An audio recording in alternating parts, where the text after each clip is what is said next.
Praise the lord. దేవుని నామానికి మహిమ కలుగునుగాక. ఈరోజు దేవుని వాగ్దానము, ఆయనకు ఇష్టలైన మనుషులకు భూమి మీద సమాధానము కలుగునుగాక. లూకా సువార్త 2వ అధ్యాయం 14వ వచనము. ఈ వాగ్దానం వింటున్న ప్రతి ఒక్కరికి ప్రభువైన యేసుక్రీస్తు వారి పేరట క్రిస్మస్ శుభాకాంక్షలు. యేసుక్రీస్తు పుట్టిన సమయంలో గాబ్రియేలు దూత ఈ భూమి మీదకి వచ్చి మొట్టమొదటిగా గొర్రెల కాపరులకు తెలియజేసింది. అప్పుడు భూమి మీద నిలవబడి పాట పాడుతుంటే పరలోక సైన్య సమూహమంతా ఆ దూతతో కలిసి పాడడం ప్రారంభించారు.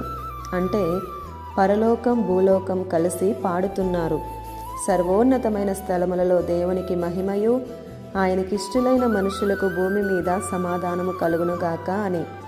24 పెద్దలు, 4 జీవులు, కోట్ల కొలదిగా ఉన్న దూతలు మానక పరిశుద్ధుడని పరిశుద్ధుడని గాన ప్రతిగానాలతో కీర్తిస్తుండగా ఆయన ఆసీనుడై ఉండేవాడు. ఆయనకు చెందవలసిన మహిమ, ఆయన అంటే యేసుక్రీస్తుకు చెందాలి. క్రిస్మస్ అంటే క్రీస్తును ఆరాధించుట. ఈరోజు ఎందరో క్రీస్తు లేని క్రిస్మస్లు చేయక మానలేదు. ఆనాడు ఆయన జన్మకు చోటు లేదు, కానీ ఈరోజు అనేకులు పేరుకు క్రైస్తవులుగా ఉంటున్నారే కానీ వారి హృదయాలలో క్రీస్తు లేరు. ఆయనకు ఇష్టలైన మనుషులకు సమాధానమని అంటున్నారు. ఈరోజు ఆయనకు ఎందరు ఇష్టలుగా ఉంటున్నారు ఆలోచించుకోండి. ప్రతి అనుభవం ఒక క్రొత్త మలుపే మీ జీవితానికి. దావీదు యథార్థవంతుడిగా ఉండి ఆయన కృపకు పాత్రుడిగా ఉన్నాడు. యథార్థవంతుల ప్రార్థన ఆయనకి ఇష్టమైనది. విరిగి నలిగిన హృదయం ఆయనకు ఇంకా ఇష్టమైనది.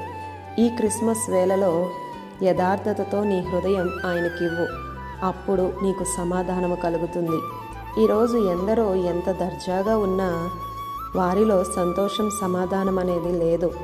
నేను నమ్మినా, నేను ప్రకటిస్తున్నా నా క్రీస్తు ఏ స్థితిలో నీవున్నావో నీకు సంతోషాన్ని, సమాధానాన్ని ఇవ్వడానికి, నిన్ను ప్రత్యేకంగా రక్షించుటకే ఆ పరమును వీడి ఈ భూమి మీదకి రాజుల రాజుగా వచ్చాడు.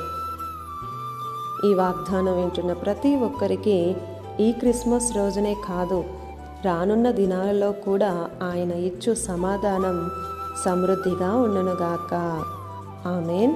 ఈ దిన వాగ్దానం మీ అందరి జీవితాలలో నెరవేరాలని కోరుతూ దేవుని సువార్త పరిచర్యలో మీ సహోదరి Prasanna. God bless you. Amen.